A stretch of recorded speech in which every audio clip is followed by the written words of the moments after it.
오늘은 창세기 34장의 말씀을 살펴보겠습니다. 먼저 창세기 34장의 말씀을 간략하게 설명을 드리겠습니다. 야곱이 정착해 살 때에 세겜 땅의 추장 세겜이 야곱의 딸 디나의 미모를 보고 끌어들여서 겁탈을 하는 사건이 발생했습니다. 이러한 일을 안 야곱의 아들들은 분개하여 복수 계획을 은밀히 세웠습니다. 세겜이 디나에게 청혼하자 할례를 받아야 한다고 하였습니다. 이 말을 들은 세겜과 모든 남자들이 할례를 받은 후 고통을 당하고 있을 때 야곱의 아들들이 세겜성 사람들을 죽이는 복수곡을 연출하고 말았습니다. 이로 인한 야곱의 고통은 말할 수 없었습니다. 이 모든 것이 야곱의 하나님과 약속했던 베델로 올라가지 않고 세겜 땅에 정착한 결과였습니다. 그리고 디나가 겁탈당한 것은 부주의한 호기심으로 낯선 땅에 아무런 방책 없이 구경 나갔다가 벌어진 그런 사건이었습니다. 이 사건은 야곱을 비통하게 만들었습니다. 이방 땅에서 당한 야곱의 시련은 이제 해결하기 어려운 문제로 번져지게 됐습니다. 야곱의 둘째 아들 그리고 셋째 아들인 시몬과 레위가 이 세겜 남자들이 할례를 행하고 상처가 아물기도 전에 마을로 들어가서 잔인한 피해 복수를 하였습니다. 이 이야기를 들은 야곱은 이제 자기가 설 땅이 없어졌습니다. 그래서 불안하고 초조했습니다. 형 에서와의 극적인 화해로 이제 한숨을 돌렸는데 얼마 지나지 않아 온 가족이 뜻하지 않은 화를 당하여 멸문지화를 당할 위기의 순간을 맞이한 것입니다. 이것은 그의 아들들이 자초한 범죄였다고 하는 사실입니다.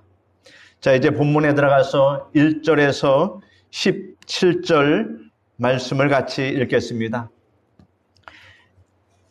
야곱에게 낳은 딸 디나가 그 땅의 딸들을 보러 나갔더니 히위 족속 중 하몰의 아들 그 땅의 추장 세겜이 그를 보고 끌어들여 강간하여 욕되게 하고 그 마음이 깊이 야곱의 딸 디나에게 연연하며 그 소녀를 사랑하여 그의 마음을 말로 위로하고 그의 아버지 하몰에게 청하여 이르되 이 소녀를 내 아내로 얻게 하여 주소서 하였더라.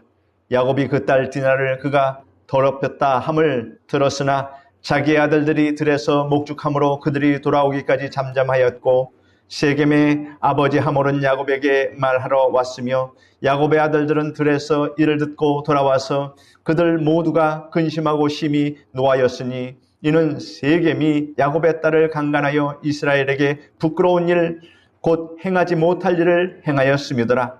하몰이 그들에게 이르되 내 아들 세겜이 마음으로 너희 딸을 연연하여 하니 원하건대 그를 세겜에게 주어 아내로 삼게 하라. 너희가 우리와 통혼하여 너희 딸을 우리에게 주며 우리 딸을 너희가 데려가고 너희가 우리와 함께 거주하되 땅이 너희 앞에 있으니 여기 머물러 매매하며 여기서 기업을 얻으라 하고 세겜도 디나의 아버지와 그의 남자 형제들에게 이르되 나로 너희에게 은혜를 입게 하라. 너희가 내게 말하는 것은 내가 다 주리니 이 소년만 내게 주어 아내가 되게 하라. 아무리 큰 혼수와 예물을 청할지라도 너희가 내게 말한 대로 주리라.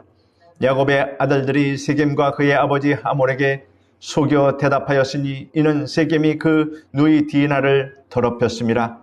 야곱의 아들들이 그들에게 말하되 우리는 그리하지 못하겠노라. 할례받지 아니한 사람에게 우리 누이를 줄 수 없노니 이는 우리의 수치가 됨이니라. 그런즉 이같이 하면 너희에게 허락하리라. 만일 너희 중 남자가 다 할례를 받고 우리 같이 되면 우리 딸을 너희에게 주며 너희 딸을 우리가 데려오며 너희와 함께 거주하여 한 민족이 되려니와 너희가 만일 우리 말을 듣지 아니하고 할례를 받지 아니하면 우리는 곧 우리 딸을 데리고 가리라. 야곱에게 아들들은 많이 있었지만 딸은 레아가 낳은 디나 하나뿐이었습니다. 외동딸이었습니다. 그녀는 가정에서 가장 귀여움을 많이 받았을 것입니다. 그리고 그의 오라버니들은 하나뿐인 이 여동생을 누구보다도 귀하게 여겼을 것입니다. 그래서 오빠들의 사랑을 홀로 독차지하였습니다. 그녀가 하루는 세겜에 있는 여자들을 보러 갔다고 하였는데 아마도 그날이 세겜 사람들의 축제일이었을 가능성이 높습니다. 그래서 그 마을에 처녀들이 나와서 춤추는 것을 보고 그 처녀들을 보기 위해서 디나는 호기심이 발동해서 그 축제장으로 갔다고 우리가 상상해 볼 수 있습니다. 이때 세겜 성주 하몰의 아들 세겜이 춤추는 광경을 보러 갔다가 우연히 낯선 이 여자인 디나를 보자 불같은 정욕이 일어나서 디나를 자기의 처소로 끌고 가서 겁탈하였던 것입니다.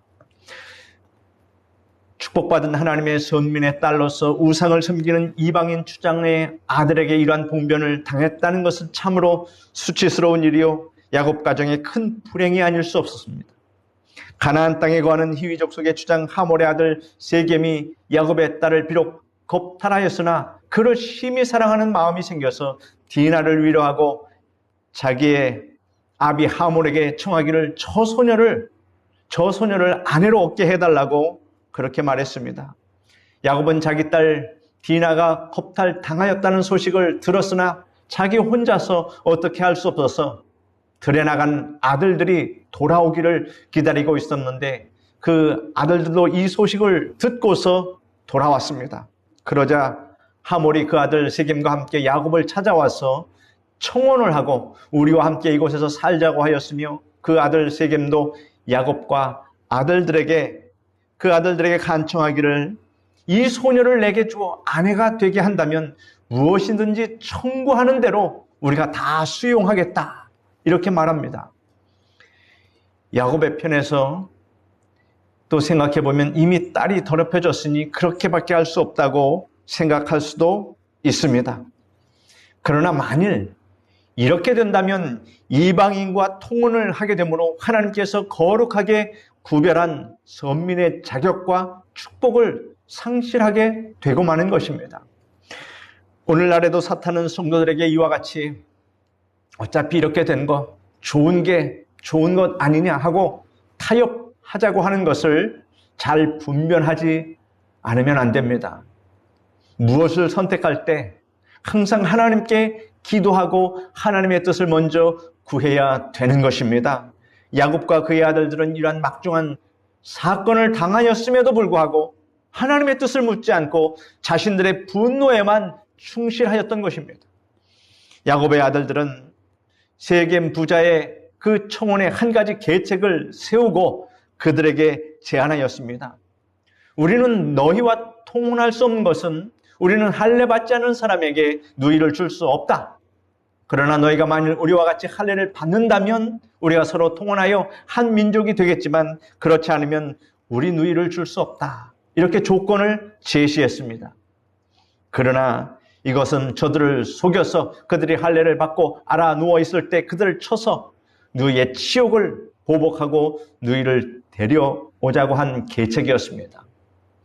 이것은 인간의 지혜라고 할 수 있으나 이러한 중차대한 일은 하나님의 지혜와 하나님의 심판을 기다려야 합니다.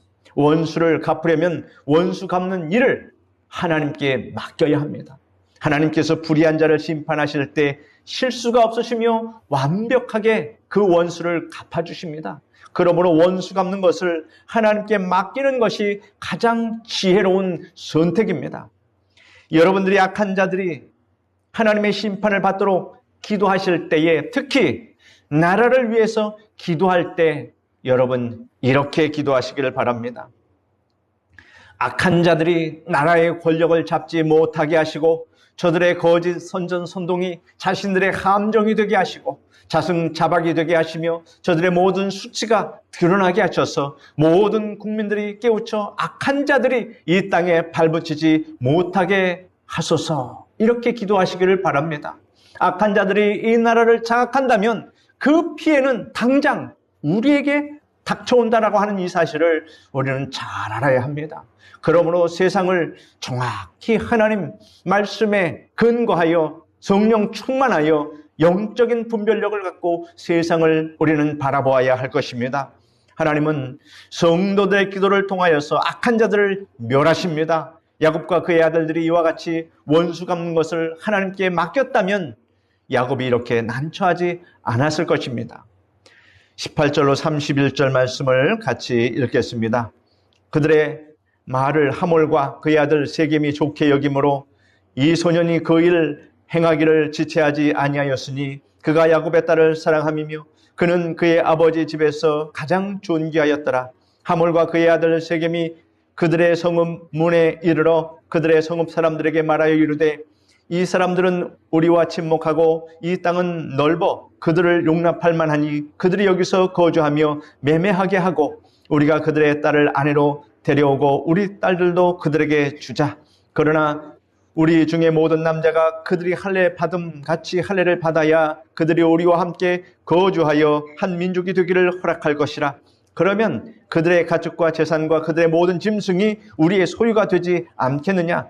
다만 그들의 말대로 하자. 그러면 그들이 우리와 함께 거주하리라.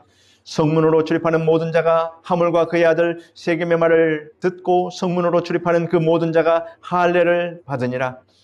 제3일에 아직 그들이 아파할 때 야곱의 두 아들 디나의 오라버니 시몬과 레위가 각기 칼을 가지고 가서 몰래 그 성읍을 기습하여 그 모든 남자를 죽이고 칼로 하몰과 그의 아들 세겜을 죽이고 디나를 세겜의 집에서 데려오고 야곱의 여러 아들이 그 시체 있는 성읍으로 가서 노략하였으니 이는 그들이 그의 누이를 더럽힌 까닭이라. 그들이 양과 소와 나귀와 그 성읍에 있는 것과 들에 있는 것과 그들의 모든 재물을 빼앗으며 그들의 자녀와 그들의 아내들을 사로잡고 집 속의 물건을 다 노략한지라. 야곱이 시몬과 레위에게 이르되 너희가 내게 화를 끼쳐 나로 하여금 이 땅의 주민 곧 가나안 족속과 브리스 족속에게 악취를 내게 하였도다. 나는 수가 적은즉 그들이 모여 나를 치고 나를 죽이리니 그러면 나와 내 집이 멸망하리라. 그들이 이르되 그가 우리 누이를 창녀같이 대우함이 옳으니까. 하몰의 부자는 야곱의 아들들의 계책에 말려들었습니다. 그 까닭은 야곱의 아들들이 많은 재물을 구하는 것도 아니고 잠시 동안 아픔을 참으면 디나도 차지할 수 있고 또한 야곱의 그 많은 소유 재물도 다 차지할 수 있으리라는 욕심 때문에 야곱의 아들들의 제안을 승낙하고 세겜성에 들어가서 남자들을 설득하여 모두 할례를 받게 했던 것입니다.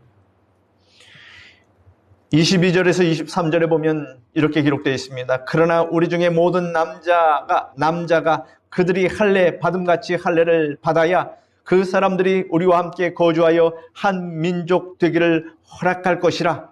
그러면 그들의 가축과 재산과 그들의 모든 짐승이 우리의 소유가 되지 않겠느냐. 다만 그들의 말대로 하자. 그러면 그들이 우리와 함께 거주하리라. 저들도 이러한 방책을 가지고 속마음을 가지고 그것을 허락한 것입니다. 타락한 인간들은 저마다 욕심이 있는데 그 욕심을 채우기 위해서 서로 속이고 속습니다. 세겜 성주 하몰의 부자는 나그네로 찾아온 야곱의 딸 디나와 그들이 가진 재산을 탐내서 자기들의 소유로 만들기 위하여 야곱을 찾아온 것입니다. 그러나 야곱의 아들들의 계략에 속아서 세겜의 남자들은 모두 할례를 행하고 3일이 되자 고통 중에 누워서 꼼짝할 수 없게 되었을 때 디나의 친오빠가 되는 시몬과 레위가 칼을 가지고 가서 성을 엄습했습니다. 그리고 그 모든 남자를 죽이고 하몰의 부자까지 죽인 후에 디나를 찾아서 집으로 데리고 왔습니다. 그 다른 형제들은 시체가 있는 성으로 들어가서 그들의 자녀와 아내를 사로잡고 우양과 재물을 전부 노력하여 왔습니다. 이 사건에 있어서는 세겜 사람들은 자업자득이라고 할 수 있고 야곱의 아들들의 행동은 통쾌한 복수라고 할 수 있으나 구약의 율법에는 이는 이로 눈은 눈으로 갚아서 정당한 복수를 하도록 율법에 그렇게 기록된 것에 비추어 보면 지나친 보복이었습니다. 더욱이 예수님께서 계신 그 신약 시대에는 예수님께서 뭐라고 말씀하십니까? 내 원수 갚는 것이 내게 있으니 너는 원수를 사랑하라. 는 예수님의 새로운 계명에 비춰볼 때 야곱의 아들들의 행동은 도저히 용납될 수 없는 큰 죄악이 아닐 수 없는 것입니다. 30절에서 31절에 보면 야곱이 시므온과 레위에게 이르되 너희가 내게 화를 끼쳐 나로 하여금 이 땅의 주민 곧 가나안 족속과 브리스 족속에게 악취를 내게 하였도다. 나는 수가 적은즉 그들이 모여 나를 치고 나를 죽이리니 그러면 나와 내 집이 멸망하리라. 이렇게 이야기하니 그 아들들이 이렇게 대답합니다. 그들이 이르되 그가 우리 누이를 창녀같이 대우함이 옳으니까. 이렇게 아버지에게 또한 항변합니다. 사랑하는 성도 여러분, 야곱은 자기 자식들이 세겜 남자들을 학살하고 그들의 소유를 약탈한 사실이 하나님 앞에 큰 죄악임을 깨닫고 자식들을 불러서 책망하고 하나님께 회개하고 용서를 빌었어야 했는데 그러지 않고 그는 다만 자기에게 미칠 화만 생각하고 두려워하며 탄식하였습니다. 이것은 아직 야곱이 자기 중심적이요 하나님께 온전히 맡기지 못하는 신앙이라고 할 수 있습니다. 우리는 사람의 심판보다는 하나님의 심판을 더 두려워해야 할 것입니다. 자기 중심적인 신앙에서 하나님 중심의 신앙으로 살아갈 때 이러한 불필요한 화를 당하지 않는 것입니다. 우리가 성경의 말씀을 이렇게 상고할 때에 과연 이 사건을 통해서 우리가 또한 교훈으로 받을 수 있는 것은 무슨 일을 하든 어떠한 큰 문제를 만나면 하나님께 그 문제를 들고 나아가야 하는 것입니다. 그래서 하나님께서 주시는 지혜로 또 하나님의 말씀의 근거에서 그 사건들을 치리하면 하나님께서 인도하여 주셔서 그 모든 일들이 아무것도 아닌 것처럼 하나님께서 다 해결하여 주심을 믿으시기를 바랍니다. 그러므로 염려하고 걱정하고 하는 문제들을 하나님께서는 다 내게 맡기라 말씀하셨음을 우리가 잘 알고 어떠한 집안의 문제나 또 개인의 문제가 생겼을 때 그것을 기도 제목으로 삼고 그리고 하나님께 간구할 때에 하나님께서 지혜 주시고 또 그 길을 해결할 수 있는 길을 우리에게 열어주심을 여러분 믿으시기를 바랍니다. 기도하겠습니다. 거룩하신 하나님 감사합니다. 야곱이 뜻하지 않은 큰 화를 만났는데 그 화를 당하였을 때 그 문제를 가지고 하나님께 먼저 해결 방법을 구하지 아니하고 자신들의 분노를 통해서 자기들 스스로가 원수 갚는 일을 통해서 야곱이 큰 곤란을 이제 당하게 되었습니다. 이 사건을 우리로 읽게 하시고 우리로 깨닫게 하여 주심을 감사합니다. 우리가 스스로 생각하고 스스로 판단하는 것은 옳지 않음을 압니다. 완전하신 하나님, 전능하신 하나님께 그 문제를 가지고 나갈 때 하나님께서는 우리의 해결 방책을 알려주시고 우리로 그것을 가장 지혜롭고 덕스럽게 해결할 수 있도록 이끌어 주심을 믿습니다. 우리가 오늘 이 말씀을 생각할 때에 하나님 우리 인생의 모든 문제를 하나님께 항상 의논하고 원수 갚는 것은 하나님께 맡기고 우리는 주님께서 말씀하신 대로 저들을 위해서 기도하는 일을 우리가 할 수 있도록 아버지 도와주시옵소서. 예수님의 이름으로 기도드립니다. 아멘.